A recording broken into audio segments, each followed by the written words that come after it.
The conference room smelled like expensive cologne and bad decisions. That's what I remember most about the moment. Julian Preston looked me dead in the eye and said, "Effective immediately, we're terminating your position as Vice President of Engineering." I'm Howard Miller, 55 years old, and I've just been fired in a room full of people who couldn't spell firmware if you spotted them the first 6 letters. Nobody moved. 14 executives sitting around a mahogany table, and you could hear the clock ticking on the wall. Julian didn't blink, just sat there in his tailored suit with his hands folded like he was closing a real estate deal instead of ending someone's career. To him, I wasn't the guy who'd spent 11 years building Skyward Defense's entire autonomous drone navigation platform from the ground up. I was a line item he could cut to make his quarterly numbers look pretty for the board. I felt my jaw tighten. My hands wanted to grip the armrests, flip the table, tell him exactly what I thought of his leadership by spreadsheet management style. But I didn't. I stood up, straightened my tie, looked at every single face in that room, and said one word: appreciated. A few people shifted. Someone coughed. They probably thought I'd lost my mind, or maybe they thought I was broken. But none of them had any idea what that word actually meant. See, Julian Preston was 38, Wharton MBA. His uncle, Henry Preston, sat on Skyward's board of directors and ran Preston Capital, the private equity firm that had led our Series B funding back in 2019. Julian had never designed a circuit board, never debugged a navigation algorithm, never pulled an all-nighter trying to get a drone to hold stable in 40-knot crosswinds. But he sure loved words like operational efficiency and margin optimization. The guy talked about defense technology like he was selling timeshares. Me? I'd been in aerospace and defense engineering for 27 years. Started at Raytheon in 1997 as a junior systems engineer, right when GPS-guided munitions were changing everything. Spent 6 years there learning how satellite communication systems actually work. Not from textbooks, but from building them with my hands and testing them in desert heat at White Sands. Then I moved to Northrop Grumman during the early drone boom. Was part of the team that developed some of the first autonomous flight control systems for military UAVs. Watched 3 companies around me fold during defense budget cuts in 2013. Half my colleagues got laid off on a Tuesday and were escorted out by Friday. That's when I learned the most important lesson of my career. If you build something valuable, make sure you own the keys. When I joined Skyward Defense in 2013, they were a scrappy startup with 12 engineers and a dream of building autonomous drones for commercial infrastructure inspection. Power lines, oil pipelines, cell towers, places too dangerous or expensive to send humans. I built their entire navigation platform from scratch. The Sky Navigator system, proprietary algorithms that could fly a drone through a forest of power lines in zero visibility, mapping everything in real time with millimeter precision. By 2020, we had contracts with 17 utility companies across North America. By 2023, we were managing autonomous inspections for 60% of the major pipeline operators in the Gulf Coast region. But here's what Julian never understood, and what most of those executives in that room never bothered to learn. 3 years ago, when Skyward was hemorrhaging cash during a funding drought and the board was talking about selling off divisions, I'd done something smart, real smart. I'd restructured the core Sky Navigator patents into a separate entity, Miller Autonomous Systems, my company. Completely legal, fully documented, approved unanimously by the same board that had just watched Julian hand me a termination letter. The licensing agreement was structured so Skyward could use the technology indefinitely as long as the original architect maintained an active role in the company. If that relationship was severed without a proper 12-month transition protocol, all licensing reverted to my entity within 72 hours.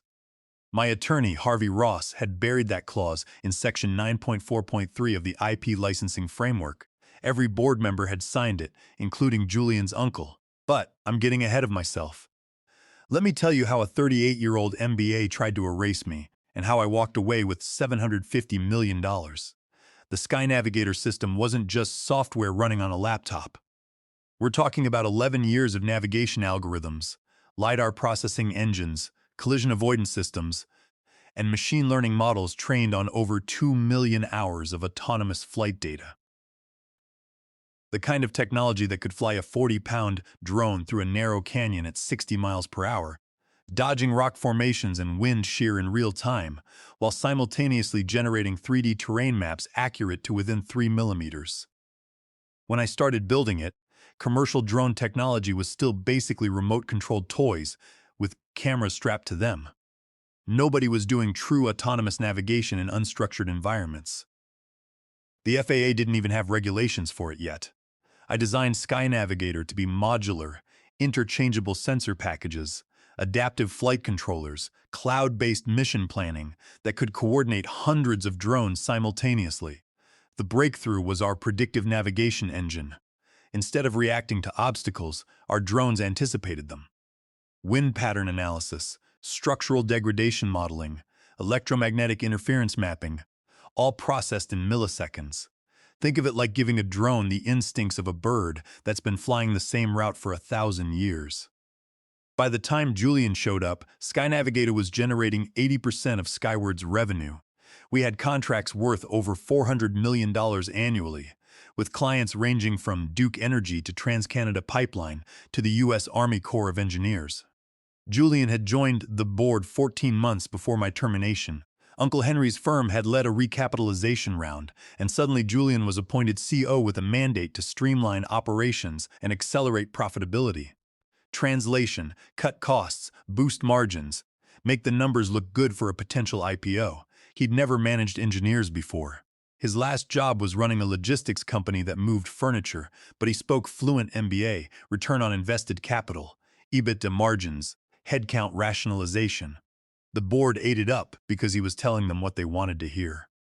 6 months in, Julian started cutting my engineering budget, canceled our advanced sensor research and development program, laid off 8 experienced drone engineers and replaced them with contractors billing at half the rate. Told the board that engineering was overstaffed relative to revenue generation. I argued, got shut down, argued again, got labeled resistant to organizational change.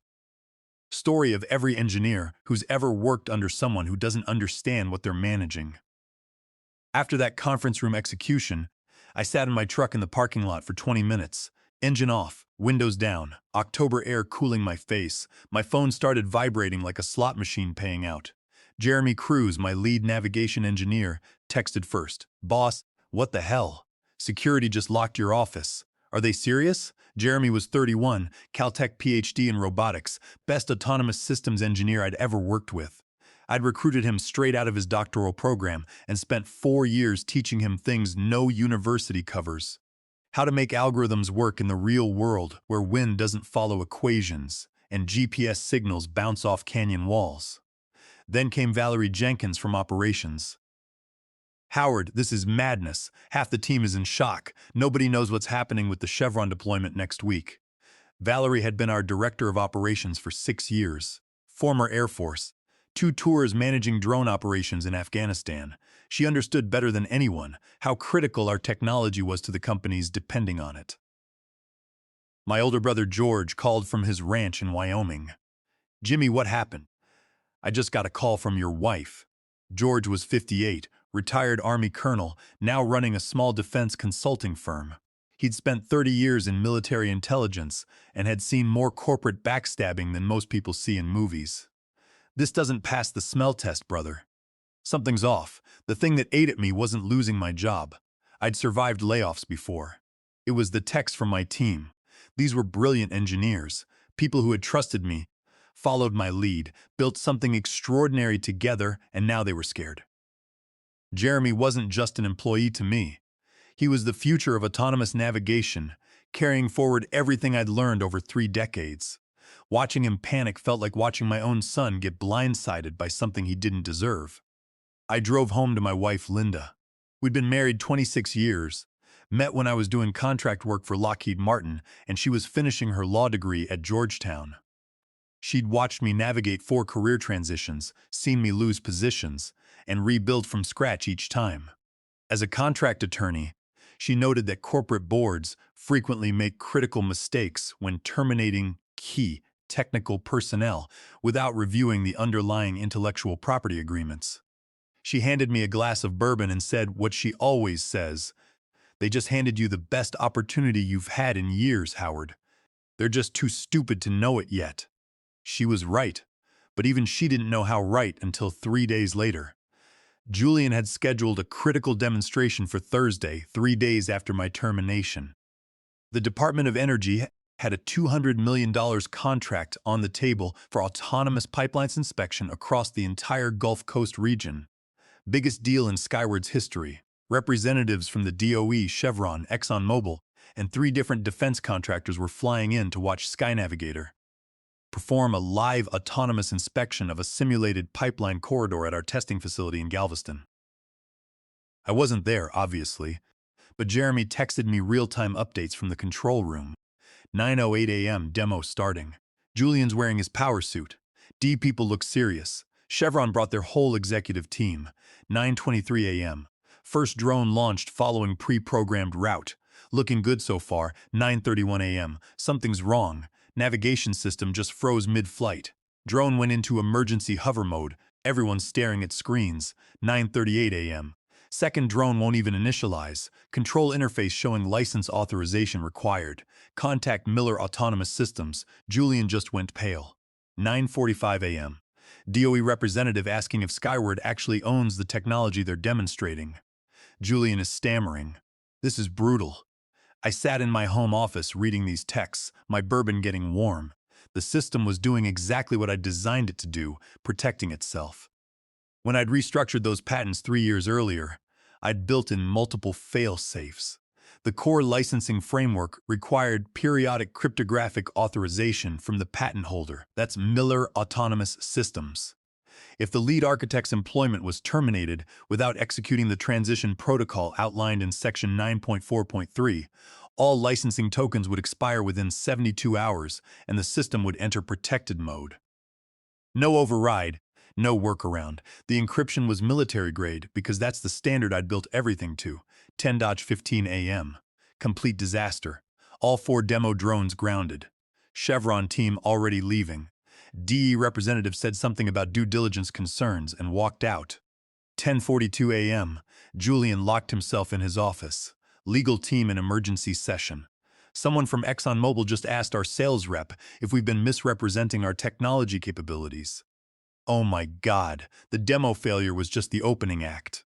What Julian hadn't considered was that SkyNavigator wasn't sitting idle on servers somewhere. At that exact moment, it was actively managing autonomous drone operations for 23 companies across the country. Duke Energy's high-voltage transmission line inspections in the Carolinas, TransCanada's pipeline monitoring across Alberta, the Army Corps of Engineers levee inspection program along the Mississippi, 3 offshore oil platform inspection contracts in the Gulf of Mexico. When the licensing expired, those systems didn't crash. They did something worse. They grounded every drone and locked every operator console. Suddenly, field crews who'd been relying on autonomous inspections were staring at blank screens and calling headquarters, asking what happened. Jeremy's next text came at noon. Duke Energy just called. Their entire fall inspection schedule is frozen. They've got crews sitting in trucks across 3 states with no operational drones. They're threatening breach of contract. By too late, it was a full-blown crisis. Skyward support lines were overwhelmed. TransCanada had escalated to their CEO. The Army Corps of Engineers was talking about national infrastructure security concerns. Julian had brought in 2 outside law firms, and they were all telling him the same thing. The IP agreements were airtight. Valerie called me that afternoon. Her voice was tight, controlled the way it gets when she's angry but holding it together. "Howard, this is chaos." Julian's blaming the engineering team for system failures. He put Jeremy and 2 other engineers on administrative leave pending investigation. He's telling clients it's a cybersecurity incident. Cybersecurity incident. That made my blood boil. He was covering his incompetence by accusing my people of sabotage. How's Jeremy handling it? He's devastated. He keeps telling everyone he can't fix anything without authorization codes that only exist in your licensing infrastructure. Julian won't listen. He keeps insisting Skyward owns everything, and you're somehow illegally blocking their systems. Valerie, I need a favor. Get me a complete list of all active client deployments. Every company, every drone fleet, every active contract. I need to know exactly who's being affected and how badly. She hesitated. Howard, I can't just share internal. You're not sharing it with a competitor. You're giving it to the patent holder who's trying to figure out how to minimize damage to innocent people. Duke Energy line workers didn't do anything wrong. TransCanada pipeline crews don't deserve to sit idle because Julian Preston doesn't understand technology licensing. Silence. Then, I'll have it to you within 2 hours. The list hit harder than I expected. 23 companies. Combined, they were running over 600 autonomous drones through Sky Navigator's navigation system. Some of those operations were safety-critical high-voltage line inspections where a single missed defect could cause a wildfire. Pipeline monitoring where a leak detection delay could mean an environmental disaster. This wasn't just about money anymore.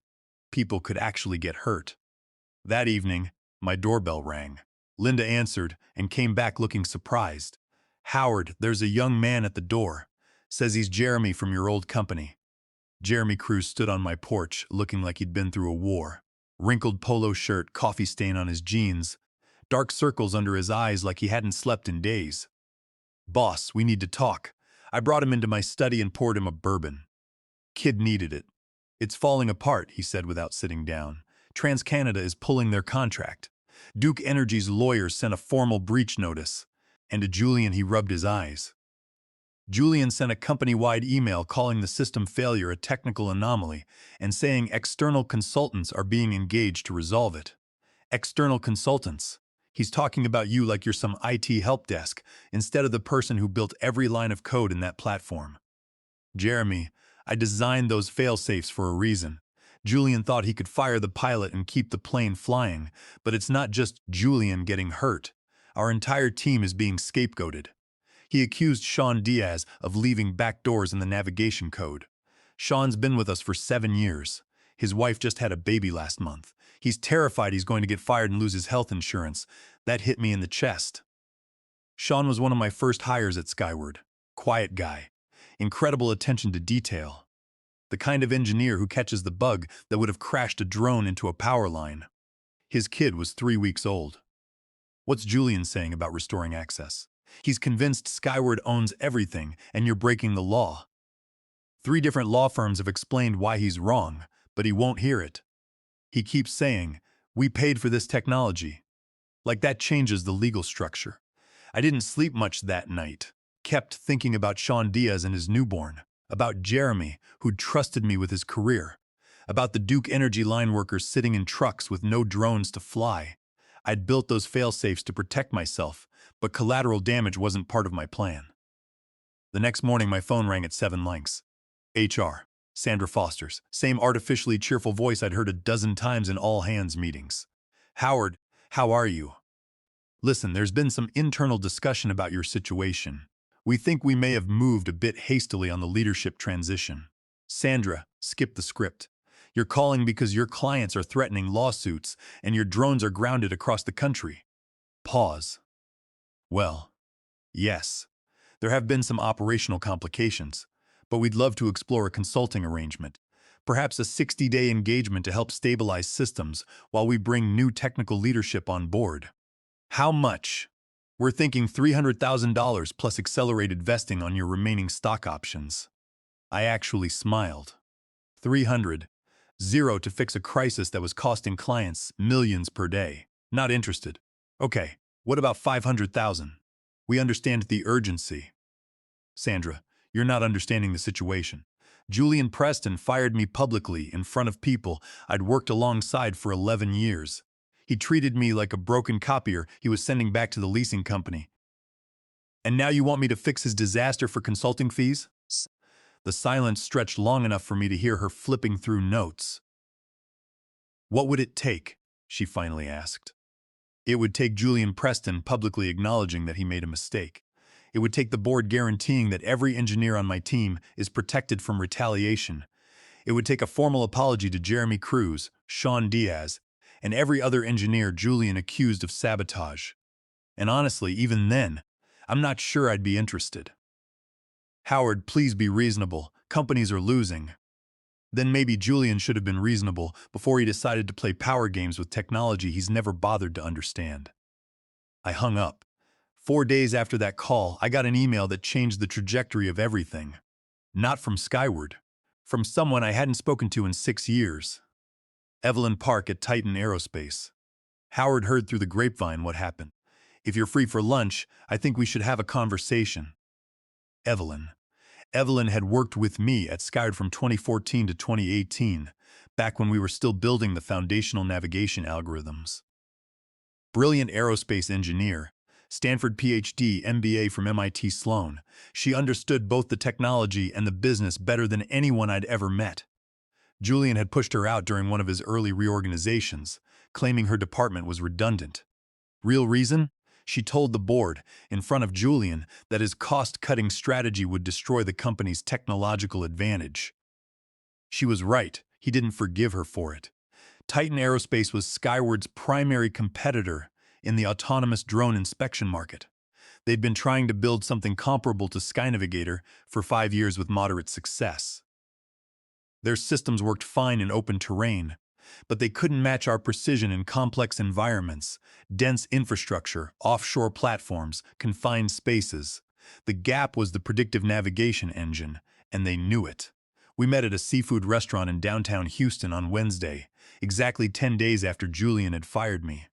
Evelyn looked sharp, confident posture, direct eye contact, the energy of someone who's thriving because the right people finally recognized her value. Julian Preston is the dumbest smart person I've ever met, she said before I'd even opened my menu. But you built something at Skyward that's genuinely world-class. Built, past tense. She smiled and slid a tablet across the table. Howard, I'll be direct. We've been monitoring the situation. System failures, client defections, investor panic. Skyward stock is down 38%. TransCanada terminated. Duke Energy threatening litigation. The DOE contract is dead. On the screen was a detailed analysis of Skyward's financial implosion. Client revenue projections cratering, employee attrition accelerating as engineers jumped ship. 3 pending lawsuits from clients claiming breach of service agreements.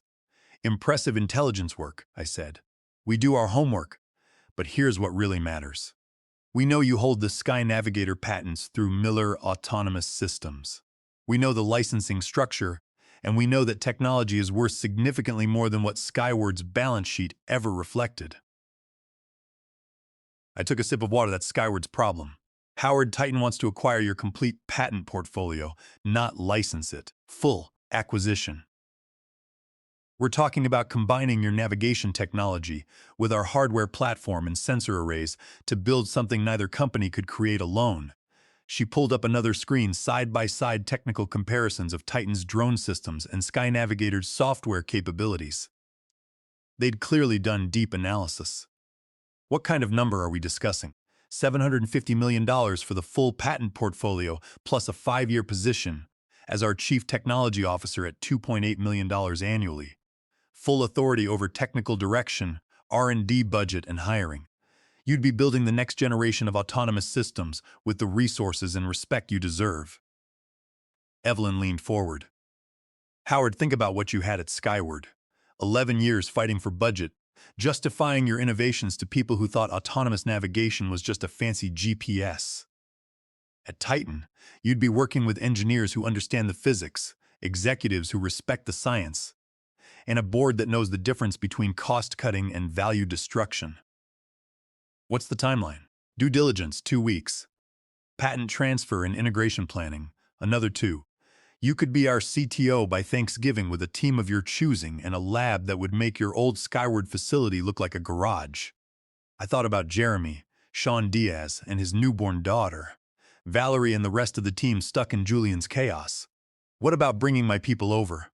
Already anticipated. Jeremy Cruz is at the top of our wish list. Valerie Jenkins, we'd love her running field operations. Sean Diaz, absolutely. Anyone else you recommend? We're prepared to make competitive offers with signing bonuses to offset any non-compete concerns. This wasn't about revenge anymore. This was about building something better with people who deserved to work somewhere their talent was valued. That night, Linda and I sat on the back porch with bourbon and the kind of quiet that comes after a storm passes. She'd been watching me carry the weight of the past 2 weeks, the anger, the guilt about my team, the sleepless nights, wondering if I'd done the right thing by building those fail-safes in the first place. "What's your gut say?" she asked. That Julian Preston tried to throw away the most valuable thing his company ever built. And now, someone smarter gets to benefit from his arrogance. We'd been comfortable on my Skyward salary, but $750 million was a different universe. That was generational wealth. The money matters, but it's really about the work. Titan has the resources and the leadership to do this right. I'd be building instead of defending for the first time in years. Then, you already know the answer. I called my attorney the next morning. Harvey Ross had structured the patent agreements that were now the most important documents in my professional life. "Harvey, I need you to review an acquisition offer. $750 million for the full Miller Autonomous Systems portfolio. Long whistle. That's a major transaction, Howard. Titan Aerospace, full acquisition, plus CTO position." We spent 4 hours dissecting every clause. "Everything's clean," Harvey said finally. "The patents are unencumbered, clearly held by your entity, and Skyward's licensing expired exactly as designed when your employment was terminated. They have zero legal standing to block this sale. Under federal patent law, specifically 35 U.S.C. Section 271, any continued use of your navigation platform by Skyward without an active license constitutes willful infringement, which carries treble damages. And the CTO agreement? Strong terms. You'd have meaningful authority over technology direction and team building." I called Evelyn that afternoon. "Let's do it." Friday evening, 12 days after my termination, Julian Preston stood on my porch looking like he'd aged 10 years in 2 weeks. "Howard, can we talk?" I let him in. "You can't do this," Julian said, his voice hoarse. "You can't sell our technology to our competitor." "It's not your technology, Julian. It never was." I pulled out copies of every legal document Harvey had structured. "Read Section 9.4.3, I said. "Your own board approved this during the budget restructuring in 2021. By terminating me, you triggered an automatic termination of the license under California contract law, making your continued commercial offerings void ab initio. Furthermore, by continuing to run the software on active fleets, Skyward is actively violating 35 U.S.C. Section 271 for patent infringement. In fact, by failing to perform due diligence before terminating me, you and your Uncle Henry have likely committed a breach of fiduciary duty under Delaware General Corporation Law Section 141, exposing both of you to personal liability." Julian's face went gray as he flipped through the pages. "This will destroy the company. 300 people, Howard. People with families. That landed hard." I thought about Sean Diaz, his 3-week-old daughter, the engineers who'd sent me panic texts. "Julian, you want to help those people? Offer anyone who wants to leave a full severance package, 18 months salary, continued benefits, and give me a list of every engineer who wants to stay in autonomous systems. Titan is hiring, and I'm building a team. You're gutting my company and calling it a rescue. No. You gutted your company the day you decided an MBA spreadsheet was more valuable than 27 years of engineering expertise. I'm just picking up the pieces." He left. I watched his Porsche pull out of the driveway. The signing was the following Tuesday, 14 days exactly from my firing. Miller Autonomous Systems sold its complete patent portfolio to Titan Aerospace for $750 million, and I was signing on as Chief Technology Officer with a 5-year commitment and a compensation package worth $2.8 million annually. "Welcome aboard, Howard," Evelyn said. "First order of business, call Jeremy Cruz. Tell him he starts Monday." The news broke 3 hours later. Skyward Defense loses core technology and $750 million Titan deal. Skyward stock dropped 47% before trading was halted. By market close, they'd lost $2 billion in valuation. Julian Preston resigned the following morning. The board released a statement about strategic repositioning, but industry insiders knew the truth. Jeremy called me that night, and for the first time in 2 weeks he sounded like himself again. "Boss, did you actually pull this off? It's real. And stop calling me boss. I'm your CTO now." 3 weeks later, Jeremy and 9 other engineers from my old team started at Titan. Valerie Jenkins came on as VP of Field Operations. Sean Diaz accepted a senior engineering role with a 20% raise in premium health insurance that covered his daughter from day one. Even my brother George ended up consulting for us on defense integration projects, bringing his 30 years of military intelligence experience to our security architecture. Our new Sky Navigator 2 platform launched 4 months ahead of schedule. First quarter revenue hit $120 million, mostly from clients who'd been burned by Skyward's instability. The Department of Energy contract that Julian had botched, Titan won it. $230 million over 5 years. Skyward Defense filed for bankruptcy 14 months after I left, sold their remaining assets to pay creditors. The 300 employees Julian had worried about, most found better positions at Titan and competitors. Julian Preston, last I heard, he was doing management consulting in Phoenix, probably advising other companies on operational efficiency while leaving out the part where he destroyed a company because he couldn't tell the difference between cutting costs and cutting capabilities. People ask me if I feel guilty. Honestly, no. Julian thought he could replace 27 years of engineering with budget spreadsheets. He thought publicly firing me would signal bold leadership. Instead, it revealed what everyone on my team already knew. The word I said in that conference room, appreciated, wasn't sarcasm. It was genuine. Because in that moment, I realized he was giving me exactly what I needed. Freedom from fighting people who didn't value what I'd built. Freedom to build the team and the technology I'd always envisioned, without someone who couldn't tell a LiDAR sensor from a laser pointer standing in my way. When young engineers ask me for career advice, I tell them 3 things. First, your expertise isn't just what you know, it's how you protect what you create. Second, always read the contracts, especially the ones other people skip. And third, never let someone who doesn't understand your work decide what it's worth. Julian Preston thought I was the redundancy. Turns out I was the primary system, and he just disconnected it. That lesson cost him his job, his company, and $750 million. But me, I'm 55 now, standing in a lab at Titan, watching Jeremy Cruz, who's now our VP of Navigation Systems, test the latest generation of Sky Navigator. Linda and I bought some land in the hill country outside Austin, where I can sit on the porch and think. We're set for life, but the money was never really the point. The point is this.